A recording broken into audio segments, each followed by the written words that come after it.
Sosok Irjen Krisnamurti diduga paksa Jessica ngaku bunuh Mirna. Setelah dirilisnya film dokumenter berjudul Ice Cold, Murder, Coffee, and Jessica Wongso yang tayang di Netflix, kasus pembunuhan kopi sianida kembali mengundang atensi publik.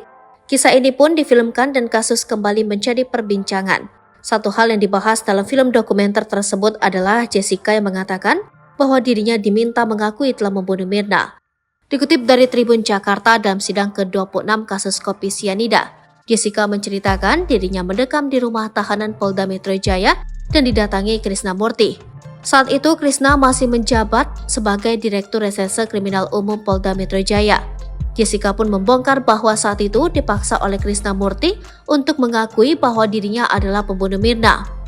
Dan dia juga ajak saya ngomong katanya, mendingan kamu ngaku, palingan kamu dihukum 7 tahun dan dipotong ini itu jadi sebentar. Saya juga tidak akan kasih kamu dihukum seumur hidup atau mati, kata Jessica sambil menirukan perkataan Krisnamurti di hadapan majelis hakim. Namun secara terpisah, Krisnamurti pernah membantah pernyataan Jessica tersebut.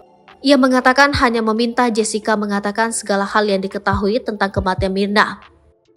Lantas, seperti apa sosok Irjen Krisnamurti ini? Nama Krisnamurti mulai dikenal publik saat kasus bom Tamrin Jakarta 2016. Saat itu, Krisnamurti masih menjabat sebagai Direktur Reserse Kriminal Umum Polda Metro Jaya. Kasus lain pernah ditangani Krisnamurti ialah kopi sianida atas kematian Mirna Salihin. Mirna meninggal seusai meminum es kopi Vietnam yang dipesan Jessica Kumala Wongso di Cafe Olivier, Grand Indonesia, Rabu 6 Januari 2016. Krisna mempunyai kontribusi besar dalam membongkar kasus spektakuler ini.